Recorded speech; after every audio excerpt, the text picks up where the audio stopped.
Guys, आज की video हम बात करेंगे सीडीएस के लिए हिस्ट्री को कैसे प्रिपेयर करना है। और हिस्ट्री के मैं टॉपिक लिख के लाया हूँ तो वो आपको बताऊँगा। तो फिर आपको वीडियो को एंड तक देखना है। और अगर आपको वीडियो पसंद आई ये वाली तो आप कमेंट सेक्शन में ज़रूर बताएंगे, क्योंकि अगर जियोग्राफी और बाकी सब में टॉपिक चाहिए तो ये वीडियो आपको पसंद आना ज़्यादा ज़रूरी है, तभी आगे की वीडियो में लाएंगे। हिस्ट्री में बताने का इसका एक उद्देश्य ये भी है कि हिस्ट्री में लोग वक्त छोड़ देते हैं पूरी तरह से, है ना। तो वो काम आपको नहीं करना है, क्योंकि अभी टाइम जो है वो बहुत ज़्यादा है सीडीएस के एग्ज़ाम में। और अगर आप अभी से छोड़ते हुए चलेंगे तो आप बहुत पीछे रह जाएंगे, तो वो नहीं करना है, ठीक है। अगर आप 50-60 घंटे की पढ़ाई कर लेंगे हिस्ट्री के लिए तो आपका बहुत ज़्यादा फ़ायदा हो जाएगा, ठीक है। तो आपको वीडियो पसंद आएगी तो आप लाइक करेंगे, ठीक है। चलो हम शुरू करते हैं। तो हिस्ट्री करने के लिए देखो, मॉडर्न हिस्ट्री का वेटेज पता होना चाहिए आपको, एंशिएंट हिस्ट्री का पता होना चाहिए और मिडिवल हिस्ट्री का वेटेज पता होना चाहिए, और टोटल पूरी हिस्ट्री का ही पता होना चाहिए। तो मैं आपको बता दूं कि जीएस के पेपर में 120 क्वेश्चन आते हैं 100 मार्क्स के, जिसमें जियोग्राफी, हिस्ट्री, पॉलिटी और करंट अफेयर्स चारों के 20-20 क्वेश्चन। साइंस के 30 क्वेश्चन, जिसमें फिजिक्स, केमिस्ट्री, बायोलॉजी के 10-10 मान लीजिए, और इकोनॉमिक्स के 10 क्वेश्चन। ये ऐसा नहीं है कि 20-20-20 सेम है, बिल्कुल किसी में बढ़ जाते हैं, किसी में कम हो जाते हैं, लेकिन अगर आप एक एवरेज लगाएंगे तो सेम ऐसा ही आने वाला है। कभी हो सकता है हिस्ट्री में 22 आ जाए तो पॉलिटी से 2 कम हो जाए, इकोनॉमिक्स से 1 बढ़ जाए तो वहाँ से कम हो जाए, लेकिन एवरेज जो है यही रहता है जो मैंने बताया।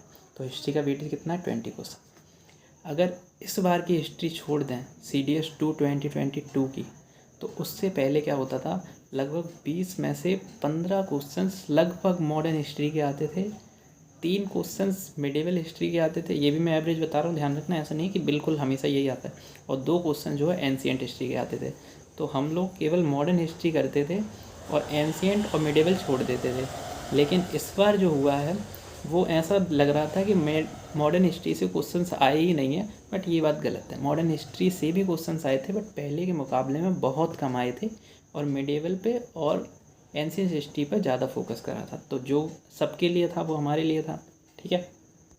तो उस बात में कोई घबराने वाली बात नहीं है। हम जो है अपनी स्ट्रेटजी ऐसी रखेंगे कि पहले हम मॉडर्न हिस्ट्री करेंगे, उसके बाद में मिडिवल हिस्ट्री करेंगे, उसके बाद में एंशिएंट हिस्ट्री करेंगे, अगर टाइम बचता है तो।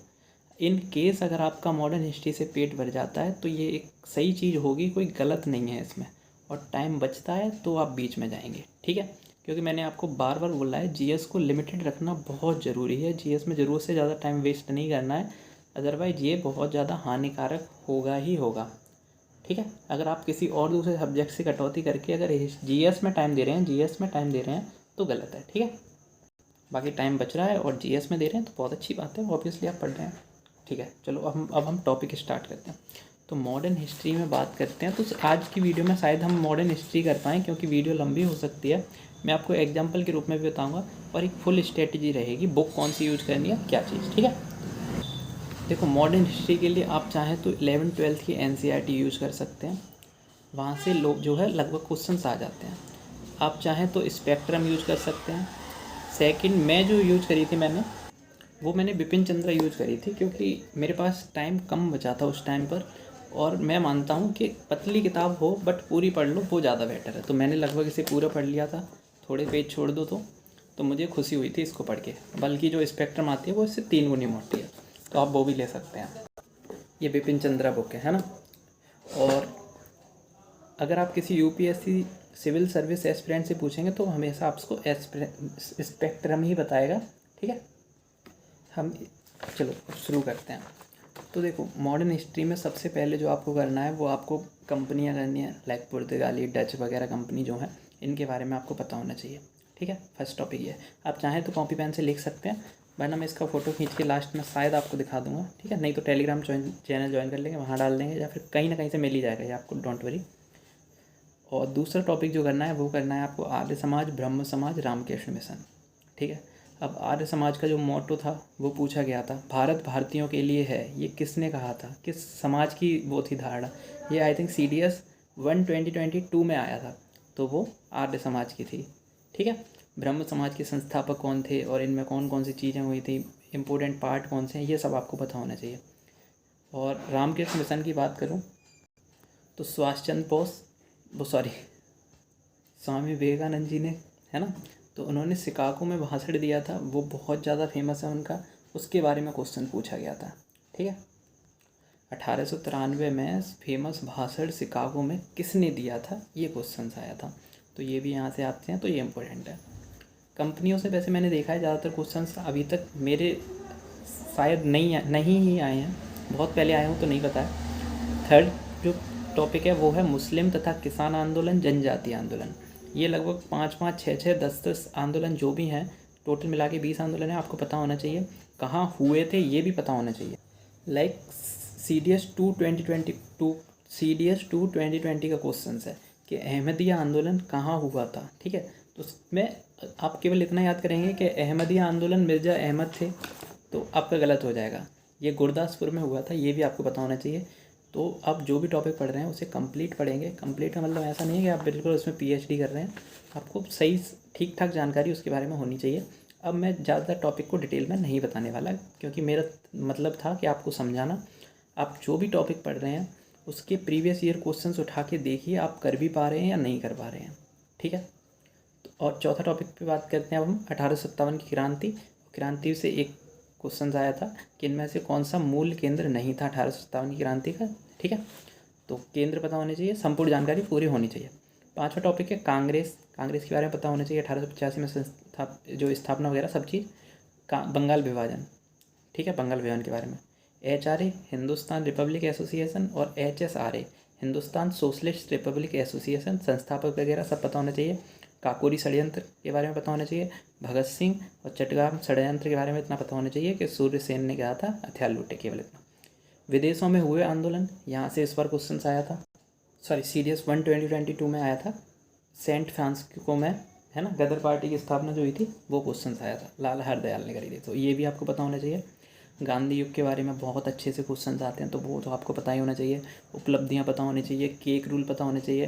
केक रूल से जिस टाइम मैंने कराया था उसके अगले टाइम ही क्वेश्चन आया था, यानी कि CDS 1 2022 में।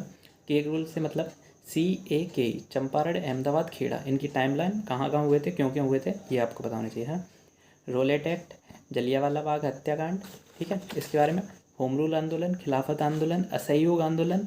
अब देखो असहयोग आंदोलन में क्या क्या बातें थी, ये भी आपको पता होना चाहिए। ऐसे ही थोड़ी चलेगा कि असहयोग आंदोलन कहाँ हुआ, कैसे हुआ, क्या क्या चीज़ें हुई थी, वो पता होना चाहिए। तो हिस्ट्री पढ़ने के लिए एक जो मेन चीज़ है ना, वो है एक टीचर से जानकारी ग्रहण लेना। अगर आप केवल बुक से पढ़ेंगे तो दिक्कत वाली बात है। आप टीचर से भी पढ़िए, बुक से ही पढ़िए, बहुत ज़्यादा प्रॉफिट करेगा। ठीक है, स्वराज पार्टी के बारे में पता होना चाहिए। साइमन कमीशन के बारे में। नेहरू रिपोर्ट क्या थी, 14 सूत्री जिन्ना फार्मूला जो दिया था वो क्या था। दांडी क्या था, मतलब क्या क्या हुआ था। ठीक है, दांडी मार्च, सबने अवज्ञा आंदोलन, पूना पैक्ट, मुस्लिम लीग, सुभाष चंद्र बोस, आज़ाद हिंद फौज। UPSC में क्वेश्चन आया था आज़ाद हिंद फौज से, है ना, बार बार आती रहते हैं। क्रिप्स मिशन से CDS में क्वेश्चन आया था, और इतना गजब क्वेश्चन आया था ना कि मेरे को लगता है अगर आप बिना क्वेश्चन को पढ़े एक बार पढ़ लेंगे ना क्रिप्स मिशन, उसके बाद में क्वेश्चन पूछा जाएगा नहीं कर पाएंगे। 4 ऑप्शन देंगे, इतना तगड़ा आया था। तो मैं ये मानता हूँ कि जब भी आप कोई भी टॉपिक ख़त्म कर रहे हो, उससे रिलेटेड जो प्रीवियस ईयर क्वेश्चंस आपके दिमाग में है, तो उसको भी वहाँ पे नोट डाउन कर लीजिए, और उसका आंसर भी पता होना चाहिए, और उस आंसर के हिसाब से आपकी पढ़ाई हुई होनी चाहिए कि आप जिस सोर्सेज से पढ़ रहे हैं वो उस क्वेश्चंस का आंसर करा पा रहे हैं या नहीं करा पा रहे हैं। समझ रहे हो ना। आपके में क्वेश्चन आया CDS के PYQ में, आपने किसी टीचर से पढ़ा और उस क्वेश्चंस का जिक्र ही नहीं करा पा रहे हैं टीचर्स, तो ये गलत है। और ऐसा ज़्यादातर होगा कि आप जिस टीचर से पढ़ रहे हैं वो नहीं करा पाएंगे। ठीक है, और आप जिस बुक से पढ़ रहे हैं हो सकता है उसमें भी आंसर ना दिया हो, फिर तो आपका एक तरह से क्रॉस हो गया, कुछ बचा ही नहीं है। ऐसा होगा, है ना, ऐसा ज़रूरी नहीं है कि आपके जो क्वेश्चन आए हैं वो आपके बुक में दिए ही हों। Cripps mission, cabinet mission, governor general and viceroy, ये तो आप जब टाइमलाइन के हिसाब से पढ़ते हैं ना तो आपको याद ही हो जाते हैं, तो इसको अलग से करने की ज़रूरत नहीं है। कांग्रेस अधिवेशन, ये इनमें से कुछ अधिवेशन इंपॉर्टेंट है तो वो आपको पता होना चाहिए। दिल्ली दरबार, ये आता नहीं है बट छोड़ सकते हैं, कोई बात नहीं, इंपॉर्टेंट नहीं है। संगठन एसोसिएशन, है ना, लैंड होल्डर सोसाइटी, जिस बार पूछा गया था 1870 में कौन सी पूना सार्वजनिक सभा जो हुई थी वो पूछा गया था। ठीक है, तो वो पता होना चाहिए। भूमि सुधार आंदोलन से क्वेश्चन पूछा गया था रैयतवाड़ी व्यवस्था के बारे में, तो वो पता होना चाहिए। और रैयत क्या होते हैं ना, इस बार तो वो भी क्वेश्चन पूछा गया था। कारखाना अधिनियम, ठीक है, तो ये 25 टॉपिक हैं, मोस्ट इंपॉर्टेंट टॉपिक हैं। एक बार कोशिश करिए, अगर नहीं दिखेंगे ठीक है कोई बात नहीं। अब केवल इन सबको करने से काम नहीं बन जाता, केवल ये टॉपिक करे और काम हो गया। जो तरीका बताया उससे भी पढ़ना पड़ेगा। और सबसे इम्पोर्टेंट चीज़, प्रीवियस ईयर क्वेश्चन इंपॉर्टेंट है बट बहुत ज़्यादा पुराने नहीं पहुंच जाना है आपको। ठीक है, आप CDS में लेटेस्ट वाले पेपर करेंगे, CDS 2 2022 सबसे पहले, उससे फिर पीछे CDS 1 2022, फिर और पीछे जाएंगे। तो ऐसे पीछे जाते जाते आप CDS 2 2019 तक तो मिनिमम जाएंगे, ठीक है। CDS 2 2019 तक लगभग 7 पेपर हो गए आपकी। मेरे को पता है 20 140 क्वेश्चन में हालत ख़राब होने वाली है, लेकिन मॉडर्न हिस्ट्री करेंगे तो ये। अगर आपको वीडियो पसंद आई है तो आप कमेंट सेक्शन में बताएंगे, और जिस भी टॉपिक पे जाएंगे, history, polity, geography, current affairs, जिसमें भी जाएंगे उसमें मैं इंपॉर्टेंट टॉपिक आपको बता दूंगा, आपको वो कर लेने हैं। साथ ही साथ में जो मैंने बताया वो बहुत ज़्यादा हेल्पफुल है, यकीन मानिए। आपको दृष्टि PCS चैनल पर जाना है, वहाँ से जितना फ़ायदा हो सके उतना उठाना है। वहाँ पर उन्होंने जो है UP PCS, RAS आप चाहें तो कर सकते हैं, वरना आपकी चॉइस है पूरी। BPSC प्रीवियस ईयर क्वेश्चन कराए हैं, लगभग 1 घंटे की वीडियो में बहुत ज़्यादा डिटेल देते हैं, ठीक है। तो आपको वो क्वेश्चंस करने हैं जो आपने मॉडर्न हिस्ट्री में पढ़े हुए हैं। जैसे RAS का है, ठीक है, राजस्थान एडमिनिस्ट्रेशन सर्विस, तो वहाँ की सभ्यता से भी जुड़ा हुआ क्वेश्चन आया है, वो CDS में पूछेगी। राजस्थान के स्पेशल वाला नहीं पूछेगी ना, वो पूछेगी जो मॉडर्न पूरे वर्ल्ड में काम कर रहा है सेंटर को लेके। तो वो आपको समझना पड़ेगा, वो कर लेंगे तो बहुत ज़्यादा सही रहेगा। और मेरे को लगता है 1 घंटे की वीडियो देखने में आपको मुश्किल से 2-3 क्वेश्चन मिलेंगे, तो आपका टाइम वेस्ट नहीं होगा। आप जल्दी जल्दी स्किप करके जैसे भी मन हो आप देख लेंगे, ठीक है। उतना कर लेंगे तो आपका हिस्ट्री में कोई भी काम ख़राब नहीं होगा। आप 3-4 क्वेश्चन आराम से कर लेंगे, ठीक है। अब आप सोच रहे होंगे 3-4 क्वेश्चन इतने ही हो पाते हैं भाई, लेकिन NCERT एज की, ओके, ये बात आप ध्यान रखें। तो आई होप आपको वीडियो पसंद आई होगी। वीडियो पसंद आई है तो आप लाइक करेंगे, और आपके जो भी डाउट्स हैं वो आप कमेंट सेक्शन में पूछ सकते हैं। लेकिन मेरी एक बात ध्यान रखिए, आप वीडियो पूरी देखने के बाद कमेंट किया करिए। कुछ लोग वीडियो पॉज करते हैं पहले ही पॉइंट पे, उसके बाद में नीचे कमेंट पूछ लेते हैं जिसका आंसर मैंने उस वीडियो में किया होता है। इतना गुस्सा आता है पूछो मत। तो आप लोगों को वो गलती नहीं करनी है, ठीक है। तो बाय, गुड लक।